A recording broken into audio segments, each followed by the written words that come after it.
When I was a young girl, I found a child. I treated him like my own little brother. Just after I'd worked so hard to raise him, a man appeared. He claimed to be his older brother.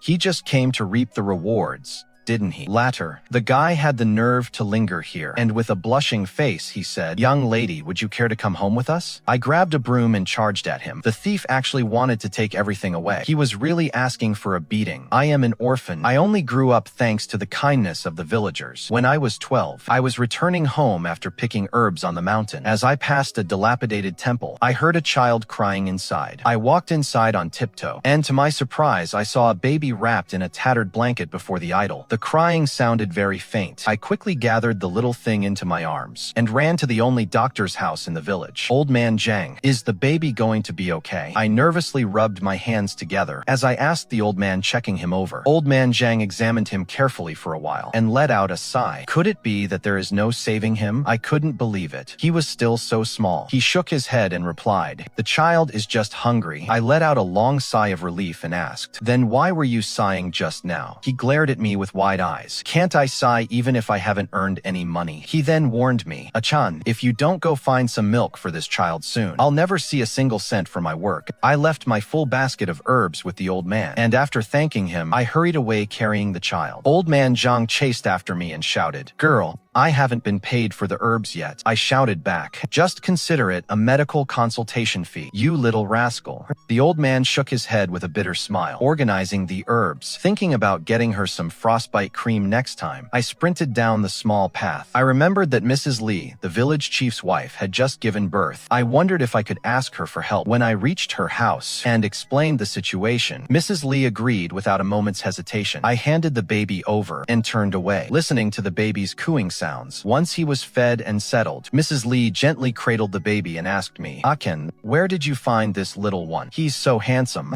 I tentatively pinched her little cheek. It was soft and bouncy, looking just like a plump white bun. I couldn't help but swallow my saliva. She watched me so obediently, without crying or fussing. Suddenly, he reached out his tiny fingers and grabbed me. I froze in place, not daring to move an inch. In that dilapidated temple at the foot of the mountain, I don't know who could be so heartless to abandon him there. Thinking of this, I added angrily, if I hadn't gone there looking for him, he might have been snatched up by wild wolves. Mrs. Li then asked me, "What are you planning to do moving forward?" I stood stunned for a moment. Technically, I should entrust him to the village chief and let him decide what to do. But looking at the baby's smile, I hesitated. After a long while, I made up my mind. His family abandoned him, just like mine did. I softly stroked his head. "Then I shall raise him." Sister Lai thought more deeply about it than I did. She looked at me with concern. "You are still just a child yourself. How will you be able to raise him?" I waved my hand and replied, "Sister, please don't worry. I know what I'm doing." Seeing that my mind was made up, she stopped trying to talk me out of it. She gripped my hand and urged, Fine,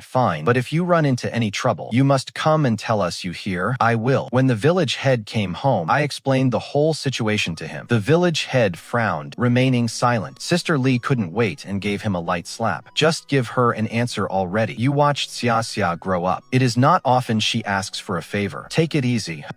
You're making me sound like I'm generations older than Shasha." The village head rubbed his shoulder with a grin. "But what if his family comes looking for him later? What then?" Sister Li rolled her eyes at him. "In such freezing weather, they left the baby in a dilapidated temple. They didn't even leave a proper blanket. It is clear they meant for him to freeze to death. I don't know what kind of heartless parents they are." Bah. I cradled the baby and looked at the old village head pitifully. "Village head, I'm begging you." The village head couldn't resist our pleading and finally nodded. All right. I'll step in and handle this. Have you thought of a name for him yet?" I nodded. "I decided a long time ago. I only hope this little one will be safe and sound from now on. Let's call him Pingyan." I held his little hand. "Pingyan, Sha Pingyan." He seemed to understand I was calling his name, and actually grinned, letting out a laugh. I had the village chief write the baby's name on a piece of paper and tucked it into my clothes. I held little Pingyan tight and left, returning to what was not just mine, but our home together. The old tree in the courtyard sprouted new leaves, then slowly withered, falling away with every cold winter snow. The little one could now wobble on his feet, and I held Pingyan's arms, teaching him how to take a step. He chuckled happily. "Big sister."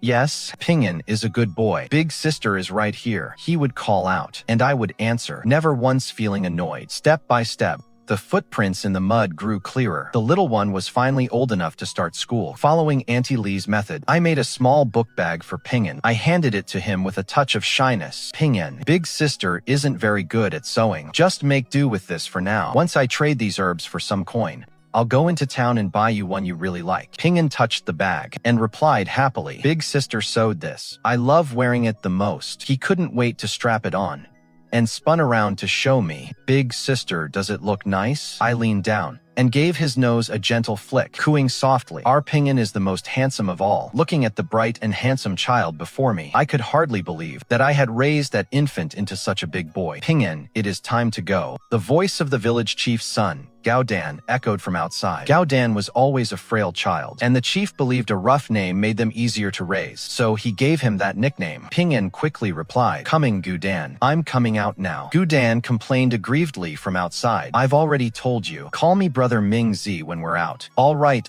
Brother Gu Zhengyan. He looked at me again and added with great concern, Sister, I'm leaving now. Don't forget to pull the weeds in the yard before I get back. Otherwise, I'll be mad. I pushed him toward the courtyard gate, feeling both helpless and amused. Fine, as you wish. I knew he was just trying to comfort me, so I would never let his kindness go to waste. As soon as Urju caught up with Pingyan, he grabbed his hand and took off. Sister Jia, I'll take Pingyan now. Pingyan stumbled as he followed along, but didn't forget to wave at me. Sister, go inside quickly. Wait for me to get back. I waved with a smile. Okay, be careful on the road. Watching their retreating figures, a wave of sadness washed over me. It feels like only yesterday. He was still a toddler wobbling behind me. Who knew he would grow up so fast in the blink of an eye? Pingyan wouldn't be home until the afternoon, so I started organizing those troublesome medicinal herbs. Suddenly, a knock sounded at the door. A man was standing at the entrance, and I had to look up to see his face clearly. Miss, would it be possible for me to trouble you for a bowl of water? His face was cold and detached, and he wore plain dark clothing. He was leading a fine horse beside him. I was taken aback for a moment. Looking at his attire, he didn't look like someone from around here at all. Besides, our village is quite remote, and aside from the occasional peddler, we rarely get visitors. But a guest is a guest after all. That is no problem at all. Please, come inside, sir. I led him into the courtyard to take a seat, and went inside to fetch some water. When I came back out, I found him staring at the swing in the yard. He turned around and bowed to me in greeting. Forgive my intrusion just now, I said with a wave of my hand. We don't stand on such ceremony out here in the country. Please, make yourself at home. He walked over to the swing and reached out to give it a gentle push. This swing is built quite small. It doesn't look like it is for an adult. Do you have children in your family? I gazed at the swing and said with a smile, I have a younger brother. I made this specifically for him. I still remember the first time I put him on it. He held on to me for dear life, too afraid to let go. Sister, I'm so scared. I patiently coaxed him for a long time before he finally dared to let go. Later on, he had more fun on it than anyone, watching the girl who was completely unaware of the truth. Gu Zhengyan suddenly did not know how to bring up what followed. It had been so long, and his family had never stopped searching for his brother. As soon as he caught wind of a lead, he had traveled non-stop to this place. According to the information, he knew his brother had been abducted by criminals back then, and dumped here to fend for himself. He was fortunate enough to be rescued by a young girl, and the two had relied on each other ever since. Seeing the medicinal herbs drying all over the ground, coupled with the calloused hands he'd noticed on the girl, it was easy to guess how hard it must have been for her to raise the boy. Yet, there was no sign of bitterness on her face. In fact, she seemed genuinely happy. Whenever she spoke of her brother, her eyes were filled with a joyful light. Gu Zhengyan tightened his hands into fists, but thinking of his mother lying bedridden at home, and his father who had grown increasingly reticent, there are some truths I must confess. I set down the teacup and invited the man to have some water. Young master, please sit and have some tea. The man responded and stepped closer. He took one sip and then put the cup down. Seeing his conflicted expression, it seemed he had something he wanted to say. Is something the matter, young master? He stared at me intensely, as if finally stealing his resolve. Miss, I heard you adopted a young boy 6 years ago. Upon hearing this, my heart skipped a beat. That is correct, but why do you ask?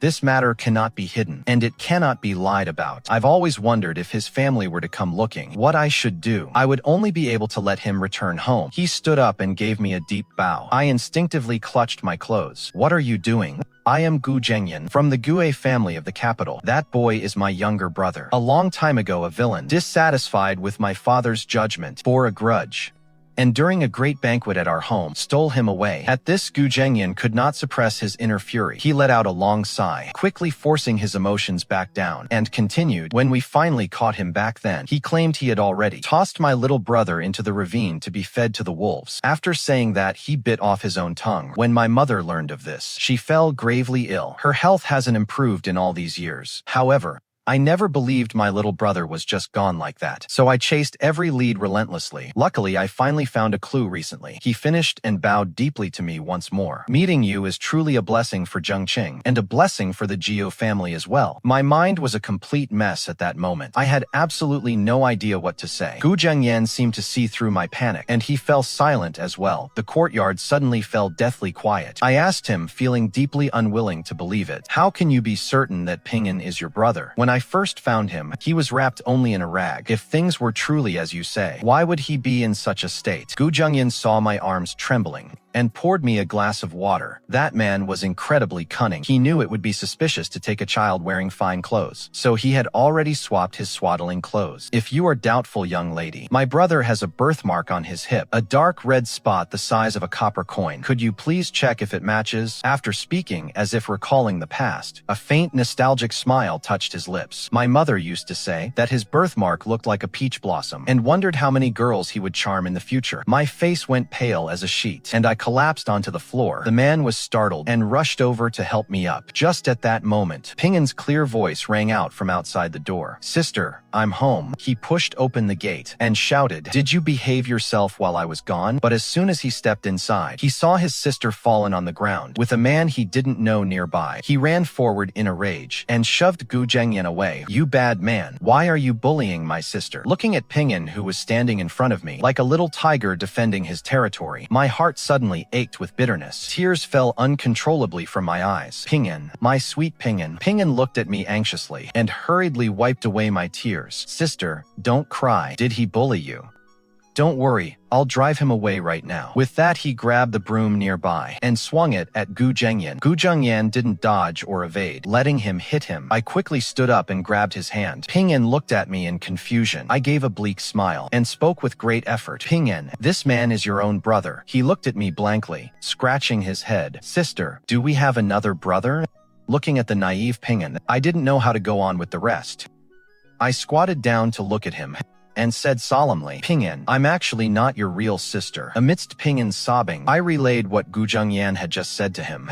Ping'an's eyes were already red and swollen from crying. He gripped the corner of my clothes tightly and asked with tear-filled eyes, "Sister, I just want to stay with you. I don't want to go to that place called the capital." I gently stroked the top of his head and coaxed him tenderly. Although I felt reluctant in my heart, I knew deep down that returning to the capital was where he truly belonged. Instead of following a humble herbalist like me, Ping'an threw a tantrum, refusing to leave no matter what. Gu Zhengyan didn't force him. Instead, he spent a fortune to rent a house right next to ours. Early the next morning, I shouldered my bamboo basket as usual, planning to head into the mountains. As soon as I pushed open the door, I saw in the morning mist a tall man standing there. "Since Zhengqing doesn't want to leave, then I'll just stay here and keep him company." I glanced at him but ignored him and continued up the mountain. If he wants to stay, fine, but why does he have to follow right behind me? I kept my head down, focusing on searching for herbs, while he took the lead, scouting the path ahead for me. Suddenly, I spotted a top-quality lingji mushroom growing up ahead. My heart leaped with joy, and I reached out to pick it, but just as my arm extended, it was firmly blocked by a strong, muscular hand. "Watch out." I was startled, and looking down, I saw a small, bright green snake coiled on a nearby branch, flicking its red tongue. Gu Zhengyan stood between me and the snake, picked up a dead branch, and nudged it away. The snake slithered off into the distance. I finally caught my breath, but I still stubbornly shook off his hand. I would have seen it myself. He pulled his hand back without getting angry and simply said calmly, "Fine, my mistake for interfering." Hearing that actually made me feel a bit awkward, as if I were the one being unreasonable. I bent down, cautiously picked the lingja and placed it in my basket. "This is a rare find. It'll fetch a good price." Ping'an's cloth shoes are getting too tight. I need to sew him a new pair. At the thought of Ping'an, I couldn't help but sigh again. Even if Gu Zhengyan didn't force him to leave, I know full well that I shouldn't keep him trapped in this village. The teacher has praised his talent several times. The world out there is where he truly belongs. My mind was in such a mess that I couldn't focus on finding herbs, so I headed down the mountain early. I walked down down without saying a word, and Gu Zhengyan didn't try to strike up a conversation either, just following along at a comfortable distance. The villagers were already out and about on the road. Seeing the stranger behind me, a middle-aged woman asked curiously, "Little girl, who is this young master? He is certainly handsome." I managed to squeeze out a smile. "Ma'am, he is a distant relative of mine." Gu Zhengyan also joined in politely. "Greetings, ma'am." A glimmer of interest flashed in her eyes. "I wonder if this young master is spoken for. I have a niece." Seeing the woman about to pitch her niece again, I quickly tugged on Gu Zhengyan's sleeve and said, "I'm terribly sorry, ma'am, but Ping'an is waiting for me to get home and cook. We must be going." Catching Gu Zhengyan's puzzled look, I whispered a reminder, "Let's go," before she gets her claws into you. I led Gu Zhengyan a fair distance away. Before letting go of his sleeve, I turned to look and saw mud from my hand had smeared onto his sleeve. I felt a bit embarrassed. Gu Zhengyan brushed it off casually and said softly, "Miss Xia, please don't worry about it." By the time we reached home, Ping'an was tending the fire, his face all smudged with soot. Hearing us, he immediately ran over. "Sis." When he noticed the man behind me, he guardedly grabbed my sleeve. "Sis, why did you bring this guy back?" I ruffled his hair to calm him down. "He is your own brother. You can't say that." Even though I didn't care for Gu Zhengyan, I wasn't an unreasonable person. Gu Zhengyan looked at Ping'an's face, just about to say something, when Ping'an cut him off directly. "Sis, I've cooked the rice porridge. I'll go get you a bowl right now," he said as he spoke, taking my arm to guide me toward the kitchen. "Slow down. Let me take off this basket first." Gu Zhengyan looked at her retreating figure and let out a helpless sigh. It has to be done slowly. In these past few days, though Zhengyan lived nearby, he hadn't forced the boy to go with him, but simply came by every day to talk to him. One would speak, and the other would listen casually. From Ping'an's initial rejection, to now, where he was willing to sit for a while, even if he still refused to call him brother. "Girl," Gu Zhengyan suddenly spoke up. "My name is Xia Chan. You can just call me A-chan." I didn't even look up, and kept sorting the herbs. "A-chan," he repeated it, his tone slightly deeper. "That is a lovely name." I froze for a moment, and looked up at him. The golden rays of sunset hit his side, casting a warm glow upon him. I quickly lowered my head, and went back to my work. "Why are you following me? Don't you need to keep Ping'an company? He is playing with Guden." Gu Zhengyan paused for a moment. "Besides, I wanted to talk to you." "Talk about what?" "Talk about you." My hands stopped moving. "These past years, you raised him all by yourself. It must have been very hard, right?" His tone was very soft, afraid of startling me. I was quiet for a while, then I continued with my work. "What is so hard about it? Didn't I make it through just fine?" Upon hearing his words, my memories slowly drifted back 12 years. Back when I was 12, I cradled an infant wrapped in a swaddle, feeling flustered and helpless for the first time. I cared for him by copying the ways of Mrs. Liss. Unable to nurse him, I had to beg the aunts in the village for help. When the child cried through the night, I would pace back and forth in the room with him in my arms. Once he was old enough to crawl, I was afraid he would fall off the bed, so I tied him to myself with a cloth strip. The slightest movement from him would wake me up. When I went to gather herbs, I carried him on my back. When I went to sell them, I held him in my arms. That tiny bundle has now grown into who he is today. Was it tiring?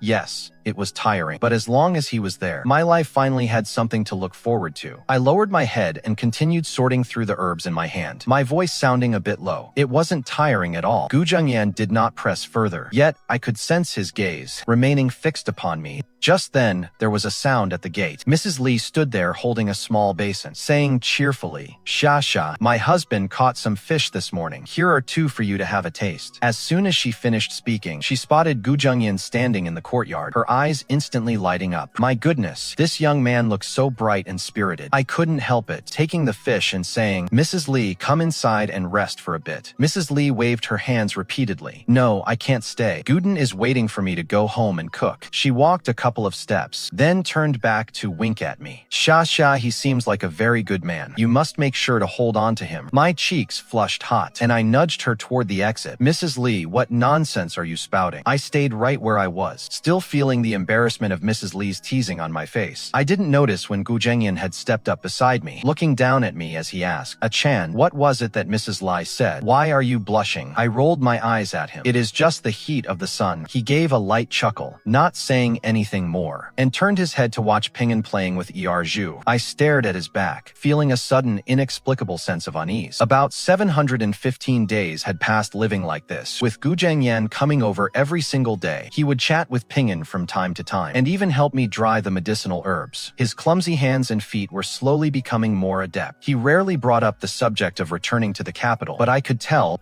he truly wanted to take Ping'an back with him. The day before yesterday, I saw someone come to look for him, saying that Mother Gio was quite ill, and urging him to hurry back to the capital after the man left. He stood there in a daze for a long time. "Young Master Gi, you should take Ping'an home tomorrow."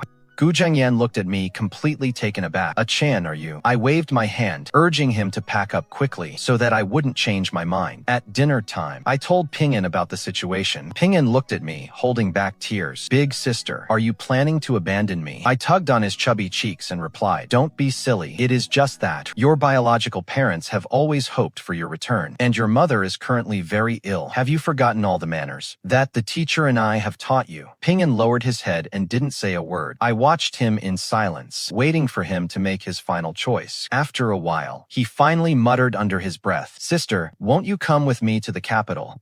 I was stunned. "Ping'an, I don't want to go all alone." He clutched my arm tightly. "If sister isn't going, I'm not going either." My mouth fell open, and for a moment, I didn't know how to respond. A dry cough sounded from outside the door. Gu Zhengyan's voice carried inside. "I apologize, I didn't mean to eavesdrop." I stood up and threw on a coat, pushing open the door into the moonlight. His expression was exceptionally gentle. "A Chan, I hope you will come to the capital with us." I remained silent. He continued, "Ping'an cannot bear to leave you, and I—" He stopped mid-sentence. "And I also hope you will come," he said. The next morning, I finally boarded the carriage bound for the capital. Throughout the journey, Ping'an gripped my palm tightly, fearing that I might suddenly slip away. Gu Zhengyan rode alongside the carriage, a faint, relaxed smile on his lips. The capital was even more vast than I had imagined, and even more bustling. I pulled back the curtain to look outside. The towering buildings along the way, the ceaseless flow of crowds, all felt so unfamiliar to me. Ping'an leaned against me. "Sister, don't be afraid. I will protect you." I ruffled his hair, my heart warming up. The carriage convoy stopped before an impressive residence. Bright red courtyard gates, with imposing stone lions standing guard on either side. Gu Zhengyan reached out his hand. "A Chan, Ping'an, let's get off." I took a deep breath. I gripped his hand. His hand was quite warm. In that moment, it actually made me feel grounded. The entire Gui family was already waiting outside the gate. Father Giyu was holding Mother Giyu firmly. "My precious child." Ping'an looked a bit lost. He looked at me,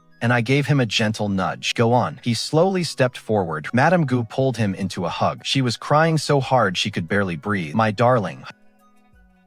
Master Go stood by their side. His eyes were also wet. Ping'an was hugged so tightly he didn't know what to do. But he didn't pull away. He reached out his small hand and awkwardly patted the madam's back. Don't cry." This sight brought tears to my own eyes as well. Once she regained her composure and wiped away her tears, she walked toward me. "Good girl." She clasped my hands. Thank you for saving Ping'an." Beside her, Father Gu bowed low to me. "Your immense kindness, young lady. The Gi family will remember it forever." I was taken aback. I hurried to help him up. "Please, you must stand up." Meeting Ping'an was my own blessing as well. Thanks to him, I finally have a home. At nightfall, the Giyu family hosted a dinner. Looking at the large table full of fine dishes, Ping'an looked absolutely stunned. Coming from the countryside, I'd never seen such a spread. I felt quite ill at ease. Madame Gu kept piling food onto my plate, while asking me one question after another. I answered everything honestly. Master Gu didn't say much, but the way he looked at Ping'an was full of love, was filled with nothing but tenderness. Right after the meal, Master Gu began. Zhengqing is his formal name, and it must be entered into our family register. He paused and continued. As for Ping'an, his nickname, it shall be recorded as well. I was stunned on the spot. Gu Zhengyan explained from the side. "This is my father's decision, since you chose the name Ping'an, hoping he would grow up safe and sound." Master Gu added, "It is a fine name, and it deserves to be kept." A sudden warmth flooded my heart, and I lowered my head, remaining silent. After staying at the GU residence for a few days, I started to feel a bit out of place. Ping'an, however, adjusted quickly. The old lady adored him, and kept him company every day. I was happy to see it. Yet I also felt a sense of emptiness. That night, I called Ping'an into my room. "Ping'an, sister wants to go home now." He froze for a moment, and then his eyes turned red. "Is sister going to abandon me?" "No." I hugged him tightly. How could sister ever abandon you? But this is your home now. Sister cannot live here forever. He panicked. Then I want to go home too. Don't talk nonsense. I stroked his hair. Your mother is too frail. She needs you to keep her company. Stay here, focus on your studies, and grow up fast. If you miss sister in the future, you can come visit me when you have the chance. He didn't make a sound, but tears began to fall drop by drop. My own heart ached, but I still had to harden my heart. Nod. Early the next morning, I went to find Mother Jiu to say goodbye. Her expression changed as soon as she heard, "Leaving, Achan. Has something been lacking in how we've cared for you at home?" No. I waved my hands hurriedly. You have taken such good care of me. It's just that I'm used to village life. I'm not accustomed to the city. She took my hand, her eyes welling up with tears. Child, you are Zhengqing's savior, and the savior of the Gu family as well. This is your home now. You may stay for as long as you like. I shook my head. Madam, I really must return home. Just then, Gu Zhengyan walked in from outside. He stared at me, his brows knitting together slightly. You're leaving? I gave a nod. He was silent for a moment, then said, Then let me see you off. I intended to refuse, but looking at his expression, I swallowed the words back. The next morning, fearing Ping'an would cry and make a scene, I snuck out of the house quietly. Gu Zhengyan was already waiting at the gate. I was quite surprised. Why are you here? He smiled at me. I guessed you wouldn't want Ping'an to know, so you would surely leave early. That is why I specifically took time off to see you off. A carriage was parked outside. Once we were inside, the two of us remained silent the entire way. When we reached the outskirts of the city, I turned to him and said, You can stop here. He looked at me intently and suddenly spoke. Achan, don't leave. I was stunned on the spot. I said before, you can go back home whenever you want. He paused for a moment. But I want you to stay. My heart skipped a beat. Why? He gazed at me, his eyes deep and intense. Because Before he could finish, the sound of horse hooves thundered from behind. A household servant rode up to us, quickly leaping off his horse. Young master, something has happened. Gu Zhengyan pulled back the carriage curtain, his brows furrowing tightly. What happened? Tell me quickly. The young master heard that Miss Xia had left, and he cried until he fainted. I turned pale in an instant, clutching Gu Zhengyan's arm in a panic. Quick, take me back right now. Gu Zhengyan replied without a moment's hesitation. With that, he brought me out of the carriage, swiftly mounted the servant's horse, pulled me into his arms, and raced back at full speed. Halfway there, I gripped my hands tightly. Gu Zhengyan leaned toward my ear to comfort me. Don't panic, it will be all right. As soon as we arrived back at the estate, I rushed straight to Ping'an's room. Master Gu had already left for the morning court, so only Madame Jiu was watching over him inside. Ping'an was awake now, sobbing as he kept murmuring, Fine sister, I want to go home with sister. Ping'an, I shouted, and he suddenly looked up, asking in disbelief, Sister. He jumped off the bed barefoot and dove straight into my arms. Sister, don't leave, I'm scared. I sighed helplessly, stroking his hair as I said, Sister won't leave ever again. Ping'an was so afraid I would suddenly disappear. He clung to me every day. Madame Gu was exceptionally kind to me, treating me like her own daughter. Though Master Gu was a man of few words, he would nod at me every time we met, asking if I was settling in well. As for Gu Zhengyan, whenever he returned home, he would always bring me all sorts of trinkets. I frowned as I looked around the room. I didn't know when it started, but the room had become completely packed. One day, Gu Zhengyan came to find me. Achan, I'm taking you to meet someone. I asked in confusion. Who? He gave a soft laugh. You'll see when we get there. He led me to a quiet residence in the east of the city. The courtyard was filled with various medicinal herbs, and rows of herb drying screens were laid out. An old man with white hair was turning over the herbs, his movements practiced and expert. Gu Zhengyan stepped forward and bowed. Respected elder, I have brought the person you asked for. The old man looked up, scrutinizing me. Is this the girl you mentioned? Gu Zhengyan nodded. Achan has been gathering herbs since she was a child and is very interested in medicine. I was hoping you might give her some guidance. The old man snorted coldly. I don't just take on any apprentice. Gu Zhengyan smiled. Why don't you test her before you decide? The old man examined me closely for a moment, then waved his hand. Come here. Let me ask you a few things. I moved closer. He pointed to the herbs in the courtyard, asking about them one by one. I answered every single one correctly. He then tested me on some pathology. I did my best to explain.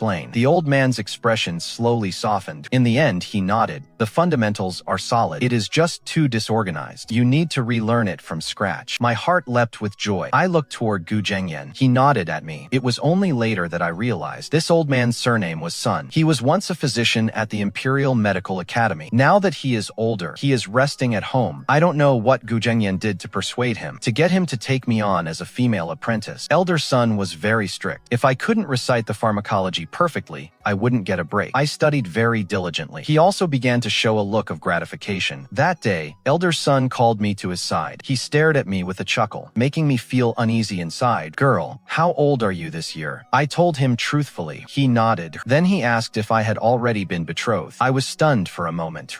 His eyes lit up. Perfect, I have a grandson.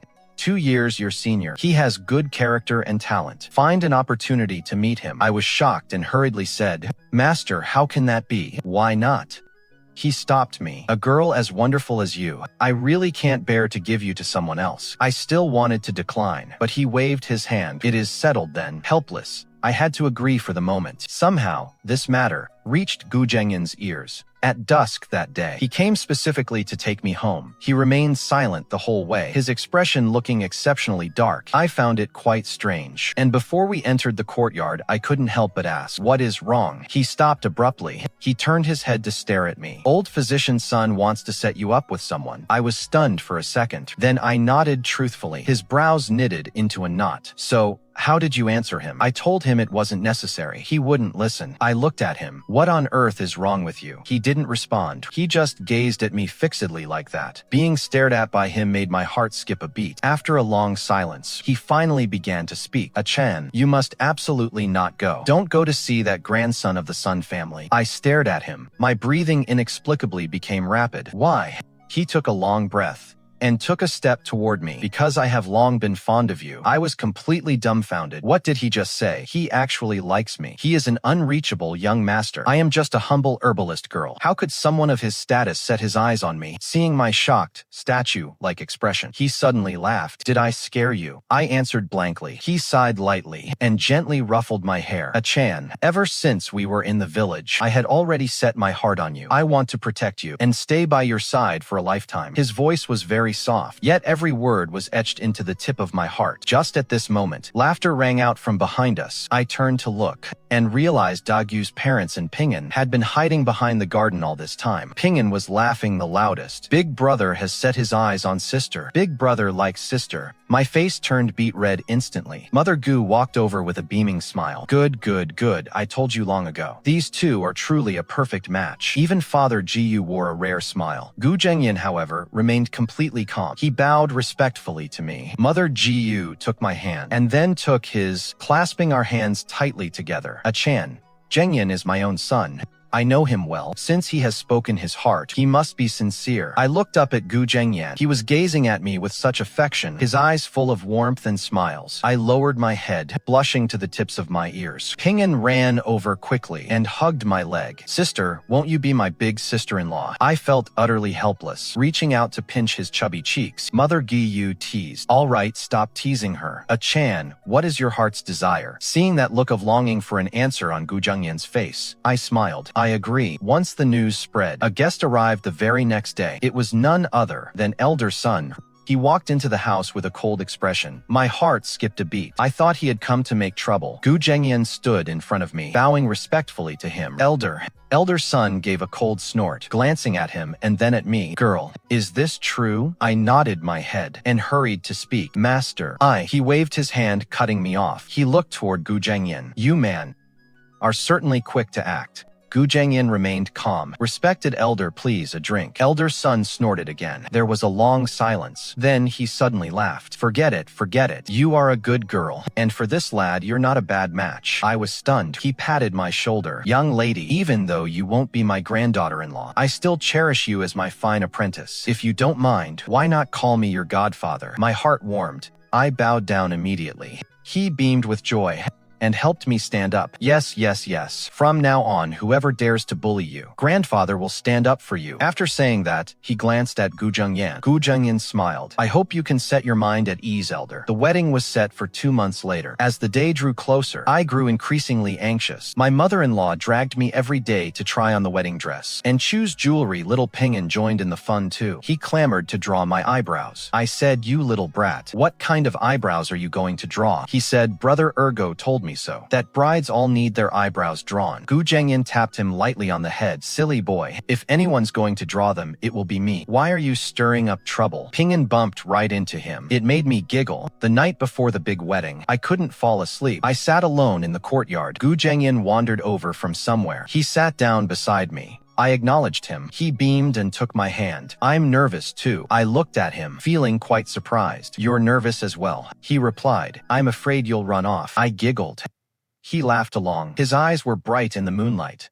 Chan, thank you. What are you thanking me for? Thank you for picking up Zhengqing. Thank you for waiting for him to grow up. And thank you for finally deciding to stay. I felt a warmth in my heart and stayed silent. He pulled me in gently and kissed my forehead. See you tomorrow. Then he walked away. I touched my forehead and sat there foolishly grinning for a long time. The wedding ceremony was very lively. Sitting on the edge of the bed in the bridal chamber, my heart was pounding. I didn't know how long I had waited. When the door opened, a pair of boots stopped in front of me. The bridal veil was lifted. I looked up, straight into Ji Yuzheng's eyes. He was wearing bright red wedding attire, which made his features look very handsome. I studied him, and suddenly felt like laughing. He spoke up. What are you laughing at? I replied. I didn't expect you to look so handsome. He was stunned for a moment. Then he smiled. Only just realized that. I nodded slightly. He stepped forward, getting very close to me. I leaned back a little. He reached out and pulled my waist tight. Channer. Yes, I've finally managed to marry you. My heart warmed. I leaned into his embrace. He leaned down and kissed me. The touch was as light as a feather, as if he were afraid to startle me. I closed my eyes and reached up to wrap my arms around his neck. He pulled away after a long moment. I pressed against his chest, listening to his heartbeat. Thump, thump. It was beating as fast as mine. He looked down at me, his eyes full of laughter. The night is deep now. Let's get some rest. My cheeks burned hot. I burrowed into his chest, refusing to look up. He chuckled as he picked me up and walked toward the big bed. I looked at him, and he looked at me. We both started to laugh. The wedding candles flickered gently, filling the room with a warm glow.